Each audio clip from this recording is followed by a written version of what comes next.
call it. Okay, welcome to Magic Minds. I'm Matt Burke. Today's guest is Derick Cummins. Thanks a lot for joining us, Derick. Right, thank you very much. Okay, I like to do a little bio on me guests. So I have here what I'm going to describe you: Arthur Daly, poet, and a magpie. How does that sound? Have I described it well? Well, I think you'd be close enough. Yeah. Not everything, but it's close enough. I was going to put sad poet in there because we're two sad poets. But Arthur Daly, a bit of a salesman. You are an absolute amazing poet, and you are a magpie, definitely. Definitely a magpie. Well, I will take that in fairness. Yeah. Thank you very much. Brilliant. Okay, look, I want to hear your story. I think it's a fascinating story, and I think my audience will absolutely love it. So let's get cracking. So I've got a question for you. Tell us how it all began. Yeah, I suppose the first thing, how did it all, for me, and maybe we go back 30 years ago now at this stage again, but I started working in Dunn's in Kilnamanagh, and that's where I met my wife, the whole lot, you know. I would have been, when I met my wife, the whole lot, I would have been fairly young now. I would have only been 18 when I met Tracy, the whole lot, and we went a bit too quickly with everything else when we had a child, the whole lot, you know. So my life changed fairly quickly, the whole lot, and I was obviously I had a full job because in Dunn's, but I knew that there was no future on the back of that because I wasn't getting. And I realised between myself, Tracy, and myself, we decided that, you know what, if we actually going to have a better chance of life for ourselves and our son, we decided I'd get out and find a better job. So I was very lucky on the back of that I actually I went out and found a job at Cuisine de France, and Cuisine de France for me was a very simple job for me. I came in as being a wareman, an operations guy, just working on sweeping the floor, all that sort of stuff. But I just needed that. I knew to get away from those and have a chance to get in. I was very lucky that the operations manager, maybe I shouldn't be saying his name now, but he would have been he basically took a shine from me, and he seen something on me. He said, you know, he says, maybe there's something we can do. He had always called me, said it was a rough diamond at the whole lot, and he said, maybe there's something you can go at. So in fairness, from my point of view, I was hungry to get on, and I just wanted a chance to build a life on the back of that. I, as I said, started sweeping the floor, but on the back of that, I got a position within the transport, and that's where everything started for me, on the back of that. And within a year after that, I actually became the manager transport there. On the back of, and actually, what was really interesting on the back of that, I actually didn't even have a full driving license at that stage again. But that was the great thing. But you have to also expect that if you go back 20 odd years ago there now, Cuisine de France was only building their business on the back of that, and they were just looking people to build on the back of that. But anyway, in fairness, he did tell me I was under pressure there now. You better get your full license. I had to be done. So you moved up the ranks pretty quickly in Cuisine de France, yeah? Yeah, I certainly did, yeah. Obviously into logistics, and I moved right up the line onto the back of that, and I have to say it was absolutely fantastic, you know. I loved it. Bang on, and as I said, I would have been the operations director at that stage, and that would have been 08. So I thought everything was flying, the whole lot. And then for me, I had a big bang on the back of that, and that was 9 years ago now. It would have been 08, and I actually, believe it or not, I had a bypass. And now, luckily for me, if you're going to collapse, you're better off doing in a hospital. And luckily for me, I was actually on a running machine in Vincent's Hospital, and they were basically doing a bit of work there, and I fell or collapsed on the running machine, the whole lot. So on the back of everything, on the back of that, between obviously doctors, nurses, the big red lights were flashing out on the back of that. And in fairness, I was lucky. Again, as I said, in Vincent's Hospital was a great place if you're going to do it. And you say magpies aren't lucky? very, very lucky. Yeah, very lucky. But anyway, between defibs and doctors and the whole lot, obviously I did survive because I'm still here anyway, and I thought that was my big bang. And within new lines and pipes and electrics and bits and bobs and medication, the whole lot, within 3 months, I was back into Cuisine de France. And on the back of that, I got the opportunity to say, maybe it's time to rechange and do something else. And I asked for a position to looking after sales. And that's where I ended up with Cuisine de France, becoming the sales director. Nice booklet. Yeah, and that's my... That's your mug. You haven't changed that at all. Just the beard. That's just all. The beard. The beard is cheaper, Come here. Talk to me about tell me when you had the stroke. Yeah, I suppose. I suppose from my point of view, obviously, I haven't had the bypass and the whole lot. I did a lot of running to keep myself fit as well as, and that was important. So I would run every morning. But the morning that it happened, I would get up. It was easier for me to go running early in the morning because I wouldn't know what time it would be finished from a work point of view. So I'd run at 6:30 in the morning, came down the stairs, had all my gear put together, drink of water, the whole lot, and I was trying to go out and do my run. I actually, for some reason, I couldn't use the key. I couldn't actually get out the door. And the key was, and as it was a bit weird, so I couldn't actually get out the door. So anyway, on the back of that, I came back into, for some reason I thought a coffee might help the situation, and I put the cup down, and between the water and the milk and the whole lot to make a coffee, I actually destroyed the whole place. I actually couldn't even make a coffee, the whole lot. It was then that I knew there's a problem. I went up to the wife, and Tracy, obviously she was in bed at that stage, and she said, do you have to run every morning? And I said, Tracy, I think there's a bit of a problem. And in fact, I don't know how she knew at that stage, but she knew it was a stroke. Don't know how she knew, but she knew. She did. And I suppose one of the hardest things for me in the back of that was that as soon as I'd got my wife, I basically switched myself off and back out and gave her all. She would look after the problem she and took the reins at this stage. And the whole lot, yeah.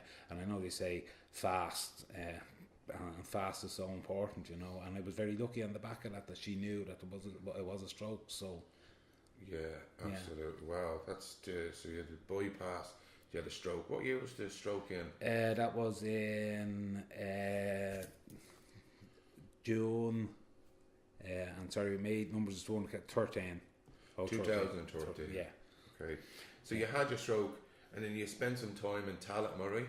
Yeah, that's right. Yeah, I ended up in Tallaght Hospital. I actually think at that stage I thought my speech was fine. I thought I was grand the whole lot. I suppose in fairness at the start I wasn't aware of anything originally. At the very start I was switched off, if you like. Okay, so you were unaware, you had no insights, your difficulties at this stage. Yeah, I just listen at that stage, I suppose, which the drama of the start, you're not aware of anything about. But I think maybe it's okay with you. One of the things I'll say to you is that after 2 weeks after having had the stroke, at this stage I knew I had a bit of a problem, obviously. My speech. So the speech, for our listeners, and I know your story, you were diagnosed with aphasia. So you've had your brain injury, you were diagnosed with aphasia. Aphasia is a speech problem, not only expressive language, but comprehension as well, understanding, visual, words, expression. Am I right in saying that? Yeah, that's right. And the thing about aphasia is that a lot of people will think that you have, I have a brain injury, but people think that maybe I could be seen as being a bit stupid, a bit slow and the whole lot. And the thing about aphasia is it does have the impact of trying to get maybe your words or communicate, and maybe one of the things maybe on the back of that, I know when I after said 2 weeks after having in Tallaght Hospital, I was in the shower the whole lot, and I decided I'd have a shower myself. And one of the things that really me on the back of that was when I put all the bits together to have a shower, I realised that I actually couldn't remember all the bits that you would have a shower. So not only the brain injury had an effect on your comprehension, your speech, then the memory problems, the information process, and the simplest of tasks. And that's common with it. Yeah, as simple as that. So you have to relearn yourself again. Okay, brilliant. And I think one of the things was, in fairness, that people don't realise is that even having a shampoo had become like a terrible mystery on the back of that, because what are all these bits? Where does this go? You know. So one of the things, even with the shampoo, I decided maybe if I tasted it, it might let me know. And that's Jesus. No. That's probably not. No. But anyway, that took me probably a good hour to have that shower. But I wanted to do it on my own. And I was absolutely shattered after the back of that. And that's probably one of the first steps to say, okay, I have a problem. That was in Tala Hospital at that stage. So it really sank in with you here. I'm in deep water here. Big time, yeah. Big time. So look, I again, and I'm amazed by with somebody having a comprehension with language and speech problem, that you've delivered so many beautiful poems and stories. And I know you've got a story called Strangers with us.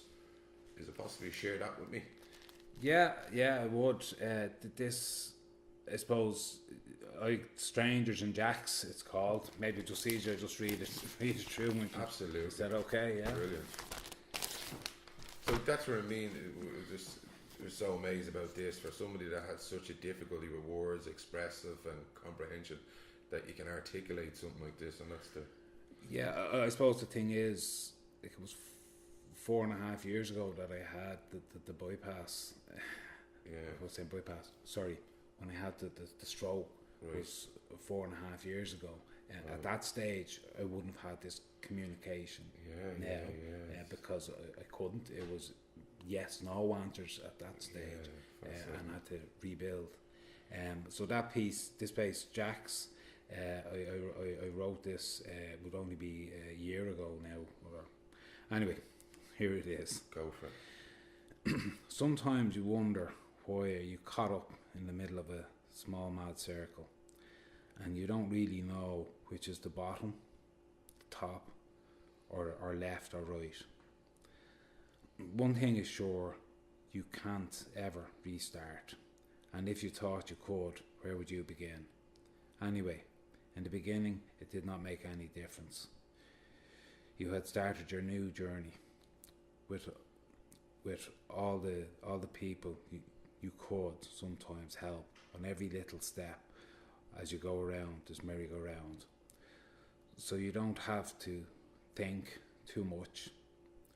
Someone else would let you know what you actually need to do. Eat, wash, drink, shit, sleep, take your medications. Not needing about it. Swallow it down. Stand up, sit down, move your arms, wriggle your toes, slide down, switch off, relax. Please touch his face. Hold him, mind him. And at some stage later on, the dull light was moving. Your emotions were going away from the dark. And this was not wonderful or amazing, but it was a new dawn. He was now flickering in and out of the dark. Was this the ether? Was this and you would have to say this word. Anesthetic. And that's just a word I can't get out. Medication. It's probably easier for me to say it. Yeah. And that's my work. But as I was slowly going forwards, spluttering, unsure, confused, not now he was seeing the half-light. Simple things became a reality. He can sit up. He can move to the chair. He can look out and see the world. A window pane of pain. He needed to, but he could not remember what it is called. It has no name yet. But he does know what it looks like. Someone, a stranger, touched his hand. Where are you going? She asks softly. He points. There's no point saying it loud. He can't say the right words. He is confused, and he is trying, truly trying so hard to begin again. She touches again his arm. Take it easy now, she says. You would love. He would love to have say "feck off, stranger," but he can't. And he also has something to do. He has a need. What do you need? What do you want? Asked the young stranger. She moves towards to reach the jug. He doesn't know what this is called either, not then, but he does not need that now. No, he says, piss. She looks into his bewildered eyes and she smiles, and the smile is warm. She can see the connect. Her hand is touching to him. This is fantastic, she says. You are moving toward the light. This is a big step, she says. And he looks at her, and he knows she is still a stranger, but somehow he also knows he is safe. He looks at her for the first time, properly. He smiles, and he speaks again and says, Jax. Wow, that's a beautiful story. All about just wanting to go to Jax, the simplest of tasks. Yeah, I think that the different thing on the back of that was, at the start, was actually just becoming aware of what's around you when you're in the hospital, the whole lot, and all these bits and the whole lot, and you just want to go to the toilet. Yeah, it's like a jungle. Simple. Yeah. And how do you go there? And you can't communicate because you can't actually get your words out of what you want. Wow, that was extremely frustrating. But I think one of the key things on the back of that, I think in fairness, was the nurse, and it's a pity it didn't have her name, but she was so warm and she smiled and the whole lot, and you could feel safe on the back of that. So that human connection. Yeah, I think it's so important, and you don't realise, absolutely. Yeah, breaks down a lot of barriers. That's a beautiful. Thanks for sharing that. Tell us what it was like to starting all over again. I know you touched on it with me when we were chatting about the baby steps. The baby steps, yeah. I suppose, in fairness, I said, when I was finished with Tala Hospital, because I was physically okay so I looked okay physically, so luckily I didn't have some of the issues that some stroke people would have. Okay. So the main issue that I had was communication. So purely the communication, the expressive language, the comprehension, the aphasia for people that don't understand that. Yeah, I suppose the easiest thing on the back of that is to say that I was actually sent to the NRH in Dunleary, and if I be honest, I didn't particularly want to go there because it is a very old place. It was dark, it was miserable. I didn't want to go, but my wife and the family pushed me and said, no, you need to go. And I think once I got beyond that and the support that was there within the people within the NRH, for me, one of the main people on the back of that would have been the speech therapist, would have been the main person on the back of that. Wow.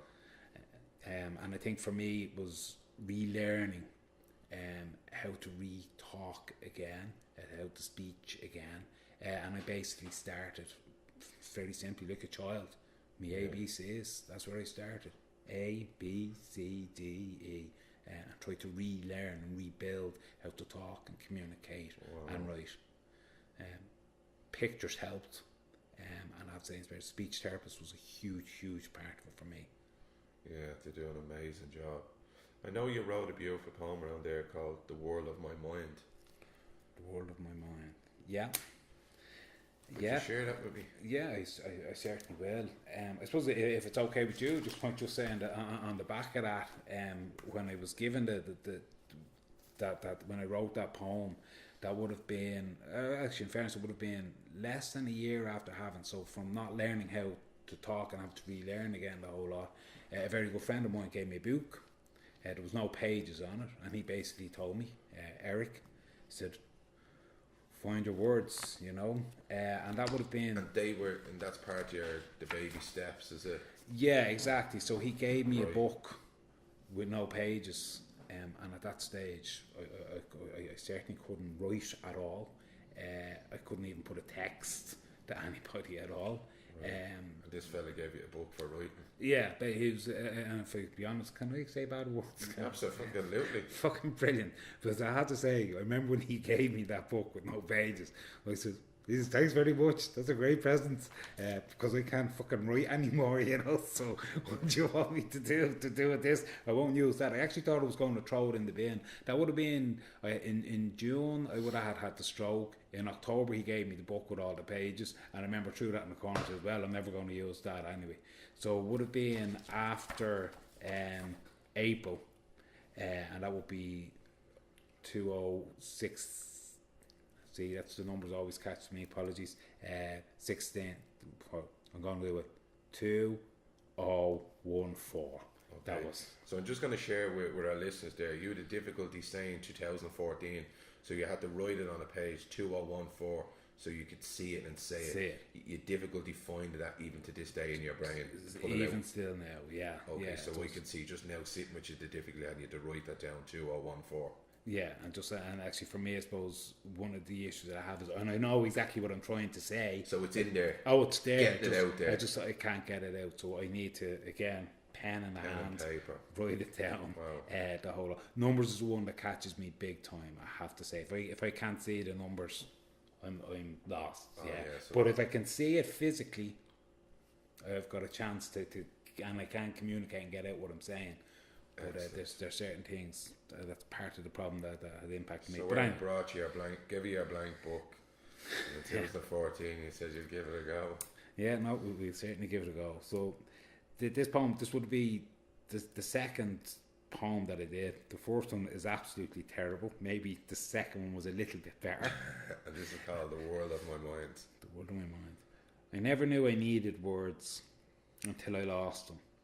And now I miss them so much. They make sense of my whole world. The ifs, I's, it's, the, us, we, so, me, you, are, am, of, be. There are the joints of letters, words, sentences, chapters, and books. I will find you again, I promise. And I think when I wrote that poem, I'm actually very much proud of that particular one. I think it's a lovely piece. Yeah, I've read it before a few times. I love it. Yeah, but for me it was, okay, well, if I can do that, maybe I can move on to the next step on the back of that. Did it give you confidence?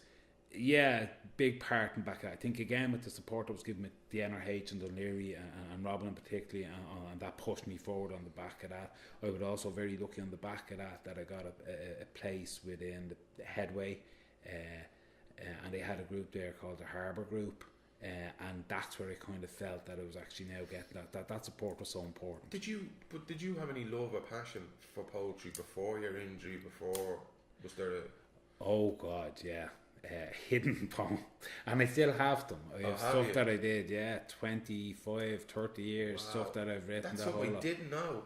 So that again must have been a huge impact on you, losing your speech, your love for poems. You thought maybe one day I'm not going to be able to write again. Yeah, I think that was probably one of the scariest thing on the back of it, because I always had a love from words were so important, key part of my whole life, and I wrote for the last 25, 30 years poems and they were all mine, but I didn't have to share them to anybody because they were mine. And now I'm probably a little bit more confident enough, even as regards, even it's funny when you think about it, I'm talking about stuff 30 years ago I wrote a poem, but I didn't tell anybody because that's stupid, because it's poetry, like, a bit sick, or it's not sick, sorry, not wrong word, apologies.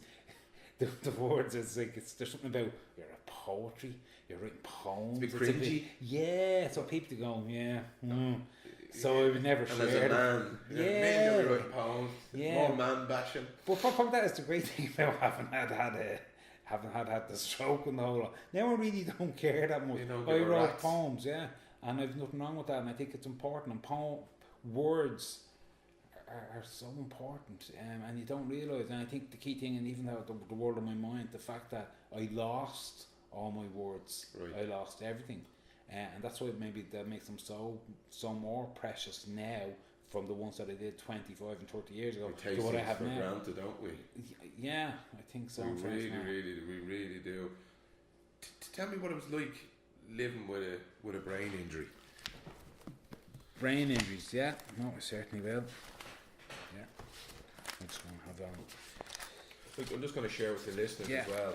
You're not batting all these questions off. You've got papers, highlights. You've planned meticulously for this conversation. So again, that in itself is hugely impressive. But people don't know this. Look, I'm sitting in front of you here with 1, 2, 3, 4, 5, 6 pages, 7 pages in the book, and all this stuff around you. So this doesn't come natural to you. Like, this is work. This is the grind that you have to go through, and in that in itself, I find hugely impressive. Yeah, I think that the barriers are there for me before I even leave the house. I have to practice beforehand of what I'm going to do. And we've met a couple of times. We've discussed things, and like, if people don't even see the challenges. Like, I've asked you there now, what's the, like, living with a brain injury, and I just want people to appreciate just in front of me the work you put in just to give me your time. Like, it's fascinating. Thank you, Matt. It is appreciated. I suppose the barriers that are there. Well, I think sometimes people just look at me like I'm a bit stupid, and I hate that, because I'm not stupid, but I might have a little bit of a problem, an issue. If that's aphasia, well then that's what it is. And actually, in fairness, on the back of that, whoever decided to call the word aphasia, they were really taking a piss out of people. because if you have a word, if you think about it very simply, right? The word aphasia is APHASIA, right? So there's not even an F, it's a PH. If they had AF, that would have been a chance. Who's the genius aphasia. that came up with that? I think that somebody was taking piss somewhere big time, and they were saying, let's call it aphasia and let's make it harder. They just call it simple, like cat. At least we can say that. That's easy. But no, they don't. They say, let's call it aphasia, and we put a PH into the middle of the whole lot, you know. So already, even before, it's actually, in fairness, it's only, well, certainly after the last couple of years, I can actually say the word aphasia, but at the start, I would be like, oh, that doesn't make sense. It doesn't even look like it. And I suppose the English word doesn't. I'm in this trade, but I'm in this kind of area, and I do have difficulty. Is aphasia? Is it? You know, I agree with you. It's a stupid word. It's a stupid word, yeah. And they should change it. So that's down We to you, start a petition to get rid of aphasia. You can control it. So what was it like living with a brain injury? You know, the barriers. What else? Yeah, I think the other things is, I'll give you the simple things. For me, numbers, as I was saying to you there, is a problem for me, actually trying to say numbers. Simple things, like a menu. I landed in for a menu, and people say, well, what would you like? But if I actually can't actually see it, then I can't actually say what I want to say. Wow. My steak, I like it med, med. See, here I go. Well, med, M-E-D. I'm saying a word, am I? Med, well. That's not right. Well done. Wed. Yeah. See, there you go. So I'm actually better off just point. So if you're in the middle of a restaurant, does that embarrass you? Do you get? Yeah, sometimes it depends on different areas. People think you're drunk. Yeah, definitely. I'll give you even a simpler on the back of that. I remember myself and my wife were going having a beer with family, you know, the whole lot, you know, and she was saying, generally I'm the man because I'm an older person, but I get the beer the whole lot. But anyway, Tracy says yes, she wanted a bottle of Heineken, now saying it, grand, yeah, the whole lot. But we went up to the barman, and that word wasn't coming out of me. And the barman now, he was getting annoyed at that stage, because he was getting a bit like, seriously, like, you know, and more or less feck off, like, you know, kind of thing, the whole lot. But in the end, I actually did, and that's my job on the back of that as well, because the barman doesn't know that I have a little bit of a problem, so he might think maybe he's a little bit drunk or whatever else. But I did say to him, listen, I says, I have a little bit of an issue. If you just take it easy a little bit, take a few steps down the whole lot and relax a little bit, I'll relax, and then we'll be able to communicate. Wow. And I have to say, but in fairness, he did, because he knew. But I think that's in fairness for people that have a communication issue, be that aphasia or stroke or whatever else. But if people actually just see people in their eyes and actually understand, actually hold on a second, it's not that he's being stupid or he's being drunk or whatever else, and that maybe there's something a little bit more beyond just a little what's in front of your face. Absolutely, and that's the difficulty with a brain injury. It's a silent disability. People can't see. You get more sympathy of a broken arm, or you're in a wheelchair, for brain injury, you go, well, you look the same. You look grand, yeah. And even when I'm talking now, sometimes you're going, yeah, but what's wrong with him? He's fine, yeah. But there's other things. It's difficult, I'm sure. Yeah, and then so they go, well, sure, some people actually think he's taking, making it up. You know, he's making it up the whole lot, you know.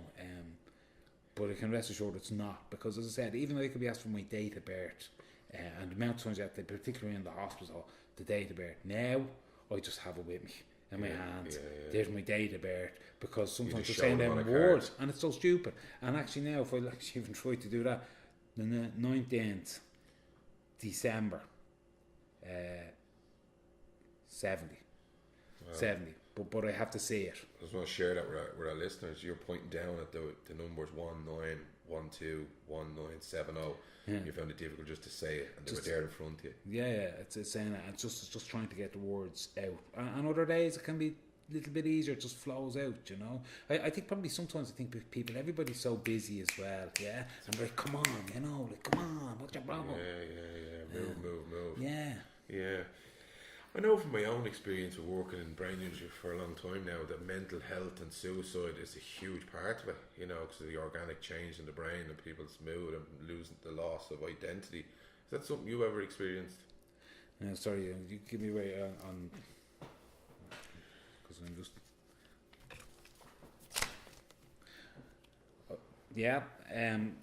sorry, apologies with that now. That's me just, Yeah, I suppose, your mental health and the impact of what happened, you're saying, and... Suicide, mental health, did that ever cross your mind?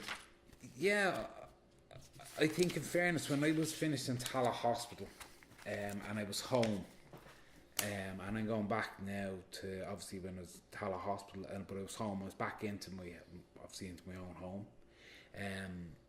That was the real point that I knew that I had a problem, a major problem with communication, the whole lot, and I felt so low with myself. Obviously my wife was back into work, my son would have been working the whole lot, and I remember I woke up one of them mornings and I actually put in a plan. I thought this was a great plan, you know, and I decided that I would take all of the medication, all the tablets, all that sort of stuff that I would have, and if I actually swallowed it all down, the whole lot, that maybe that was just because there is the mental health on the back of this, people don't realise, but when you're going so low and that you just feel that there's no other way out, you know.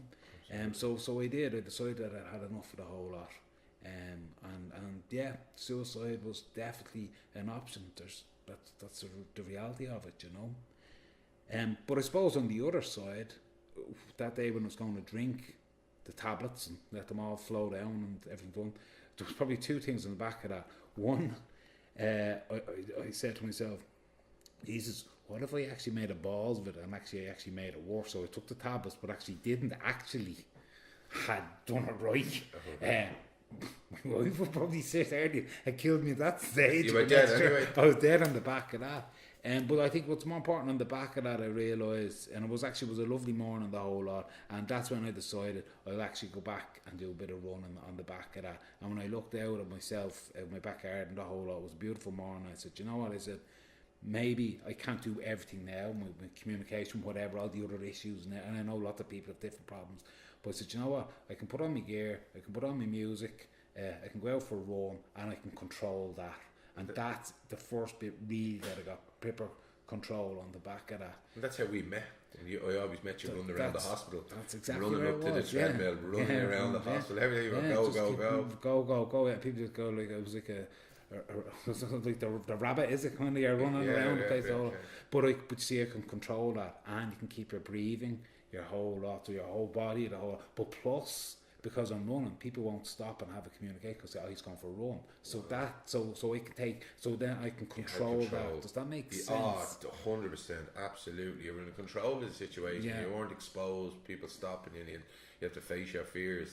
Exactly. It's a way of coping and mechanism. Listen, I'm going, and I know you were talking about this, but I just thought this might just maybe give a little bit of a bit as regards from my point of view, the impact, and I'm going to throw a poem that you didn't have this one coming at you. But anyway, we're flowing. So what are you going to do? You're going to share a I'm poem going with to me? tell this. So Tell this me is what one. it's called. It's just called Survivor.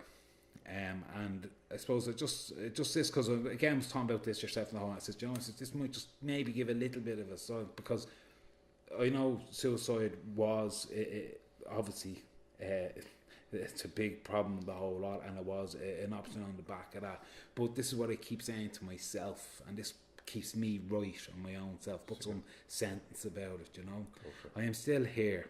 Today I have changed in so many ways. Sometimes I wonder, how did I ever get here?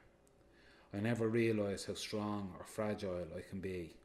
I fall every day, but I always pick myself up. I am the same person as before, but I have changed.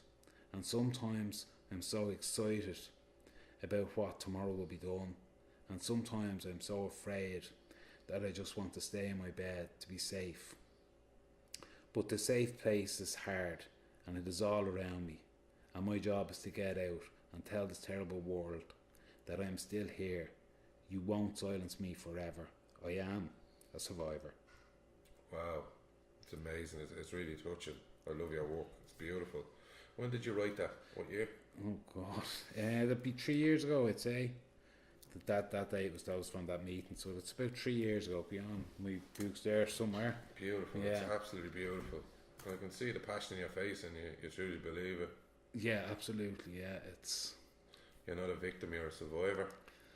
Yeah, well, do you know what? Yeah, I think I try to be. I think when you're feeling very low, I think for me, poetry for me is when I can put sense of what I'm trying to say. So maybe I may be one of these miserable poets. We talked about that. We only write poetry about miserable. That's miserable. My missus says to me, "You're funny. Why don't you write happy poems?"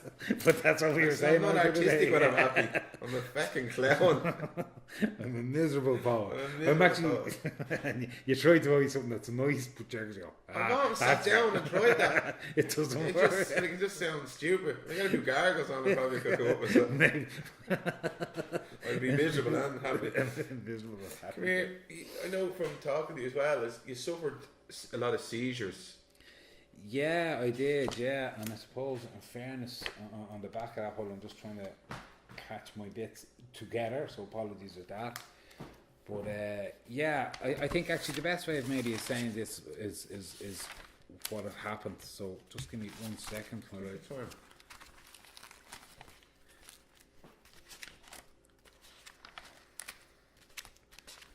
So just to share with our listeners, you've got all your plans, your stories, it's all in front, it's laid out. It's not something you can just pull off the top of your head. No, I need to put some structure around what I'm trying to say, you know.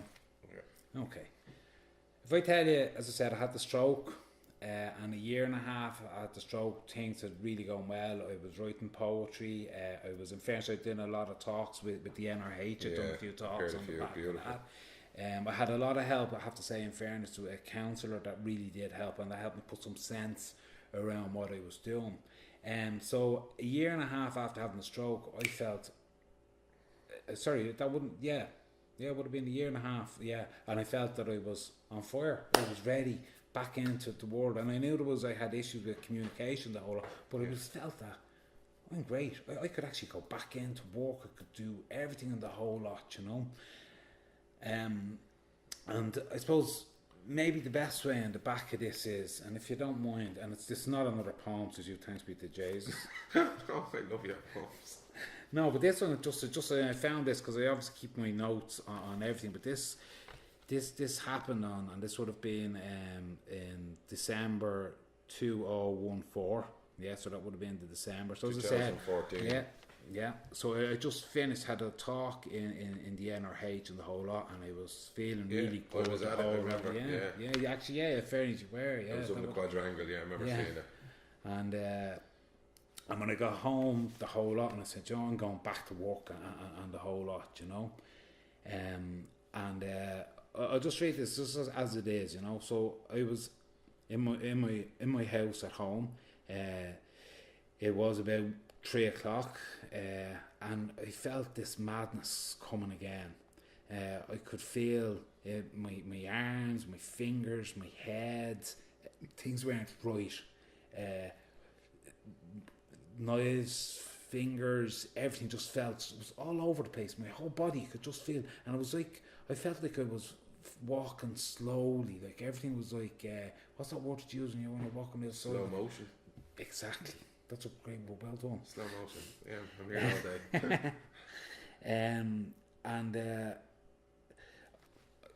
it was like I was slowing down, and my understanding every simple little piece, and me knowing that I wasn't right, and I wasn't in control of my brain anymore. The boss the boss was controlling everything in the whole lot, so I couldn't actually do anything. A long story on the back of all that is I said, geez, I need to get help, and I actually broke my phone, so I actually couldn't ring anybody to get help. So I went out the door. On the street, there was one of my neighbours, but she wasn't there the whole lot. It actually totally stranger on the back of that, and I thought I was actually having a stroke. The long story on the back of that, I just called and says, get me an ambulance. And he says, what's wrong with you? I says, I'm having a stroke. Just get me an ambulance. He says, what do I do? Just get me get me an ambulance, the whole lot. The key thing on the back of that was when obviously went into Tala Hospital again. It wasn't stroke, thankfully to God, but it was actually epilepsy or seizures on the back end, and that was really scary because I thought I was totally finished. I think the key thing about that is now when I look back at it is I actually realised I was actually trying too much at the beginning, because obviously with all the issues that I would have had, I actually should have taken it a little bit easier, and I was rushing myself always to get there. I wanted to get back into work. I wanted to tell everybody how wonderful it was. I can write, I can do all them other things that I thought I were gone, and then I just put too much pressure, just crashed in on top of me, the whole lot. So yeah, but I know that was around that December time on the back of that. And again, the great thing for me that helped me was poetry on the back of that. I wrote a piece on the back of that, and even to this day, I actually don't even know sometimes how that came, because I remember I wrote it, but it just came out of my brain and it just flowed out, and it was just there. It was there, and so it was. I listened to a podcast with a guy called Blind Boy from the Rubber Bandits, and he talks about flow, and it's this unconscious effort when you're writing. You're not thinking of the words behind, just you get into this state of flow and you just write. You're not influenced by anything else. You just bang it on the page, and it's there, and it's. Yeah, and fair, because you were talking about him the other day, and actually I seen him he was on the television there the other evening there. Yeah, the whole podcast, there. It's well worth a listen. Yeah, he's an absolute inspiration to me, just like you are with poetry. Do you want to share that piece with me? Yeah, it's called Jigsaw. Jigsaw, yeah. I saw. I'm going to restart again. I saw a piece once. It was a half job, trying so hard to be heard, but the pieces were so wrong, and the jigsaw were lost. The brain has all the answers, but he will never say it now. He is the boss that never tells. Him looking at me, laughing at how stupid I must be. This thing that is sad is that the answers are there. It is just that they are lost. And what we need is our time, some good questions, and a belief. Beautiful. Absolutely beautiful piece. Yeah, I don't know if people know. Does that make sense? But for me, it probably talks about that's what my brain is. It's like a jigsaw. It's all over the place, the whole lot. And when I had them seizures, that's what it just felt like. That everything was just like a box with loads of pieces. Yeah. Oh, yeah. It's a great analogy I do always explain to someone about the brain. It's like having a bowl of pasta and throwing on this spaghetti and throwing on the ground and then putting it back in. It's just all over the place. It'll never be the same. It doesn't go the same way, and it's just. It's all, yeah. It's. And jigsaw, just I think probably is a better analogy. Yeah, well, you can. I'll give you that one. I'll give you your one then. You can do that if you wish. You know, this conversation to me is about motivation, inspiration. You've been a motivator and inspiration to me. When I listen to your talks in the NRH, I can just see how driven. You're saying you're nearly like the same person you were. you're driven like Christine de France. You're driven now again. You're writing. You're busy with your charity work. You're always on the go. You're a magpie, as they say. Who were your inspirations and motivators? For me, well, I think one of the things I have to say, in fairness, at the very start, would have been that Eric that gave me that booklet. I have to say, in fairness, and a younger guy. But the fact was, it wasn't that he actually believed, and I was the first person that didn't actually say to me, geez, you won't be able to do this, you won't be doing that. He basically put me under that pressure, like, get your words out, you know. And I think that was, for me, was a huge start in my life. I think on the back of that, certainly, actually, there was a fella that I went to there in Clondalkin there, a counsellor there, Ronan Grimshaw. He's moved on now, but he was another one that made a big difference in my life. And I think the key thing for him was that I had issues, but I didn't think I need a counsellor. You know, I thought, I don't need a counsellor, that's for other people. You know, I don't need a counsellor. But in fairness, I went to his door anyway and the whole lot, and I said, maybe you can help me. And my communication would have been fairly bad in the back of that. But what he said to me, with all the stuff, he says, yeah, relax. He says, just come in, open the door, come in, and we'll have a chat. And that's as simple as it is. That help, that ceiling, that helping people that have had a communication, but just someone to listen to you, the whole lot. That made a big. I did a full year. I used to meet him every week. That made a huge big on the back. That made a big set. Helped me as regards getting me back into some sense of structure around what I was doing. And I think on the back of that, a very good friend of mine, and I do a lot of work with charity work, and Our Lady's Hospital is what we raise funds on the back of that. And in fairness, it's important to say that this year will be our 10th anniversary. And how much have you raised? To date, we have raised, and this will be our 10th year, so we're just on to our 10th anniversary here. So we have raised 500, so it's 8,500. 800,000. Yeah. So nearly 900,000. Yeah. Nearly on the mark, on the way to 1 million. Yeah, now that's our plan. Our huge thing, our structure, their plan this year is to actually get back and raise. Our plan is to raise 1 million to Our Lady's Hospital, and we've gone a big. Obviously big cycle is on there. We have a cycle coming up in April. Yeah. And Dennis has been a big part of that, hasn't he? Big huge part. I think the key thing at the back of him was that he actually had said to me after it had obviously had the stroke and all, and he said to me, why don't you get back involved with the committee, with the charity crew and the whole lot. And again, because of maybe confidence was probably low on the back of it, he said, no, get back in, and not just go out, but actually do the job that you were doing beforehand. And I raised funds for obviously Our Lady's Hospital, the whole lot. But the key thing is, Dennis had said to me, get back involved with the committee. You can actually make a difference, and that made a big difference on the back of that. It's amazing that people can see that, and they can see through the injury, and they can see you. When I seen you speaking the other day, I could see. I said, this guy is unbelievable. I could see how determined. You could see it in someone's eyes. Do you know what I mean? All the way you were speaking, the stuff you were doing, it just stood out like a beacon. And people can see that about you. You're very infectious. Don't need to get any cream afterwards, don't worry about it. It's brilliant. Thanks for sharing it with me. No. So what's the future for the Magpie look like? Yeah, I suppose one of the things is for me going forward, and again, I'm looking for my bits and the whole lot. I think one of the key things on the back of it, from my point of view, is what's next. And I have to say, again, a lot of work that's been done before with Headway, and there was another group onto the back of that, and basically they called it the Job Club. And again, I hate the name that used the Job Club. So, but anyway, basically it was a month with them, and maybe it would help get involved, do something else. And I don't do charity work and the whole lot. But out of that, I wrote this on the back of it. And again, it's not a poem on the back of that, but I was asked a question, and could I put in a sentence of what I was trying to say.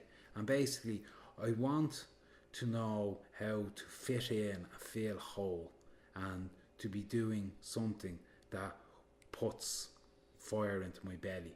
And based on the back of that, I was saying is, because I was doing little bits of everything, but I didn't really think that I had a real structure of what I was doing on the back of that. So on the back of that, I put a plan together for myself. I put some structure around what I was doing, and I gave myself 5 things to do, but not just next month and next. Because beforehand, I think I would have been going week to week, waiting. Well, what am I going to do next week now? I need to put a structure around what I'm doing. So there's a few things that I want to do. There's a lot of writing that I want to do, and I want to finish and put it structured together. If it's a memoir, but it's for myself and to my family. It's not like I'm not trying to be writing a book or anything like that. That's not what I'm about. No, not at all. But it is important for me. It's important for me. There's probably 2 reasons on the back of that. One is, and again, this is not just about my time when I've had the stroke and all that, but there's stuff that I've written over the last 30 years. So my life is on the back of that. And I think if I be honest, I always wonder, and I do worry about, geez, what if I have another stroke and I can't be able to communicate before? So that's why I'm putting my stuff structured together. So when I do consolidate it all. Yeah, and then people actually will go, okay, so that's what he was. That was he was really about.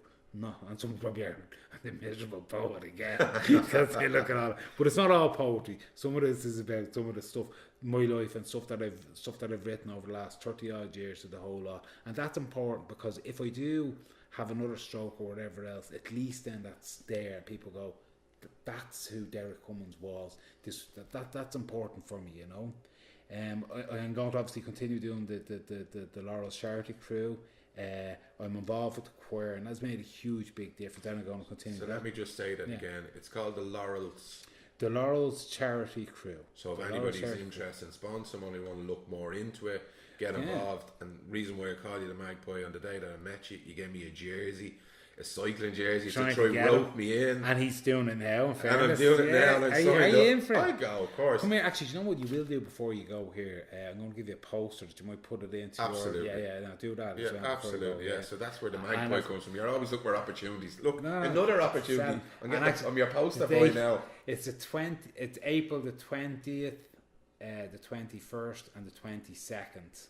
The days. Yeah. Okay, I'll have a look at me diary. And it's the Laurels charity crew. So if anyone's interested in donating any money or looking up and see what she's about, the Laurels charity crew. And it actually is just important. Obviously, we're going to Our Lady's Hospital the whole lot, but we actually do the work we do is for people that have scoliosis.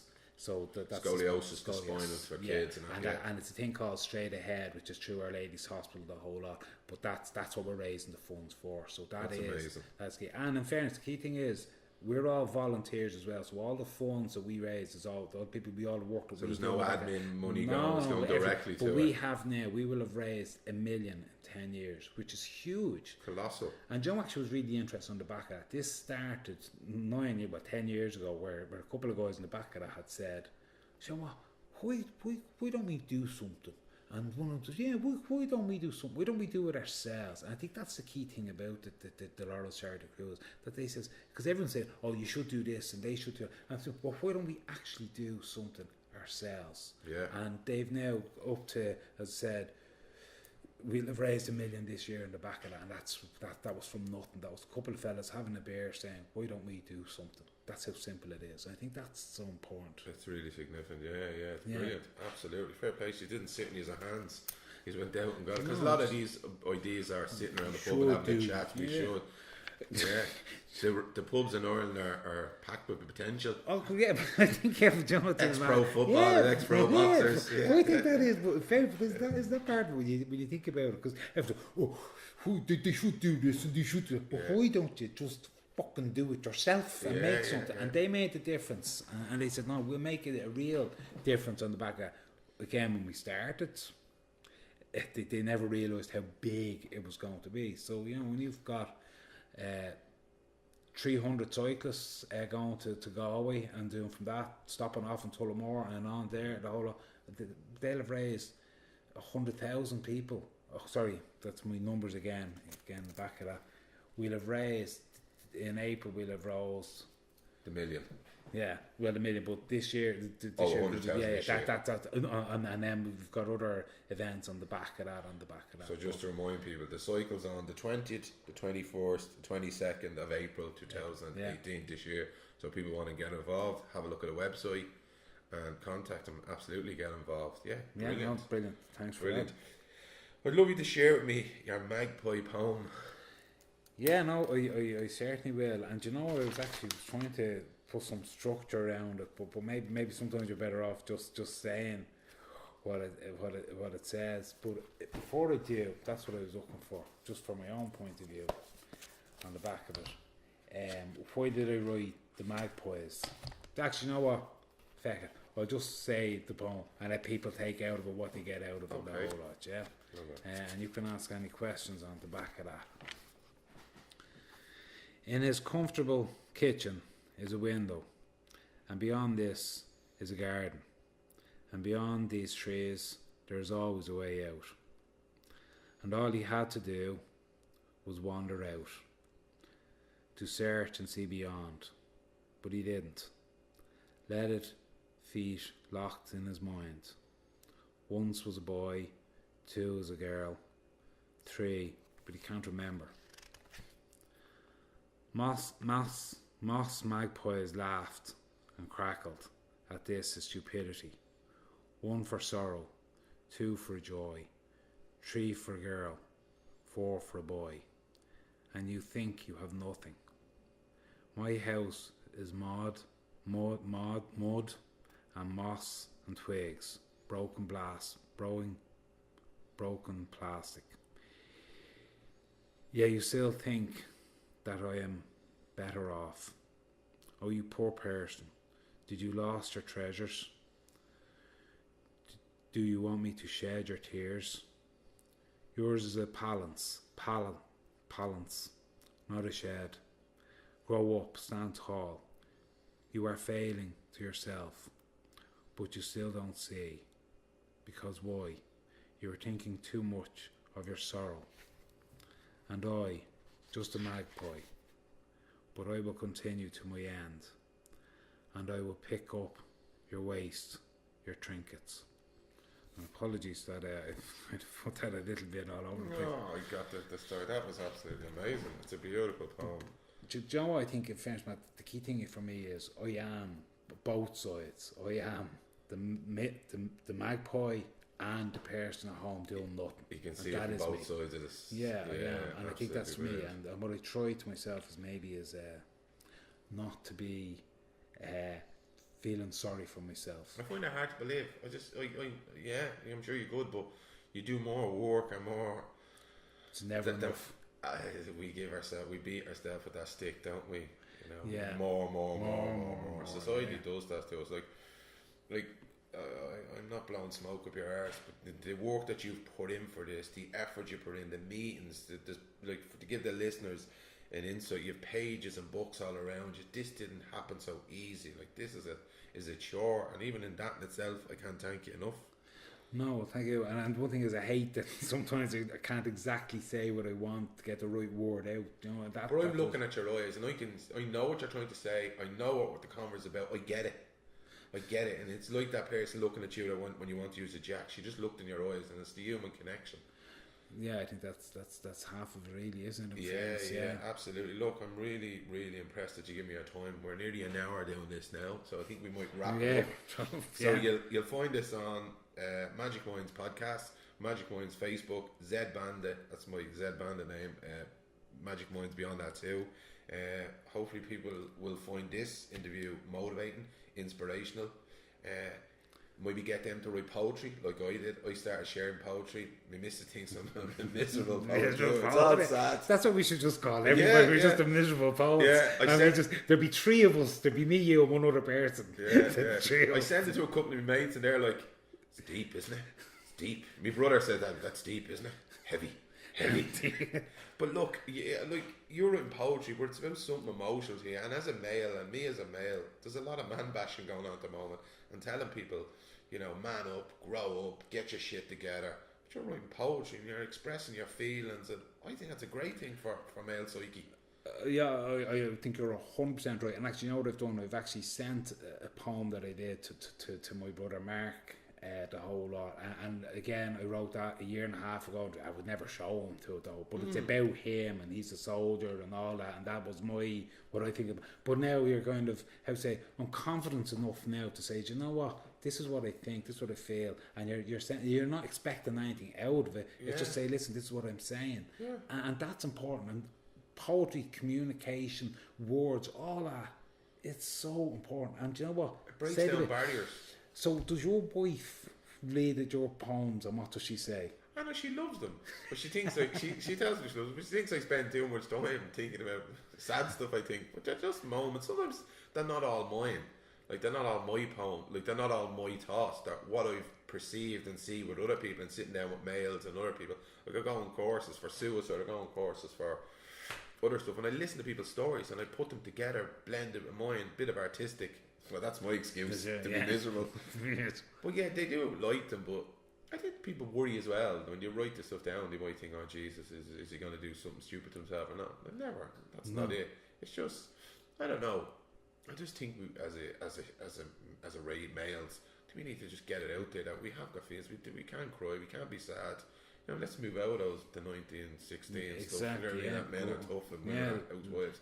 We're all equal and we're all humans. Sad. Yeah, absolutely. We're all humans. Yeah. Right, Derick Cummins, thanks very much for sharing your time. Cheers. I really appreciate that. That's really appreciated. Really appreciate that. That's really appreciated. Really appreciate that. That's really appreciated. Really appreciate that. That's really appreciated. Really appreciate that. That's really appreciated. Really appreciate that. That's really appreciated. Really appreciate that. That's really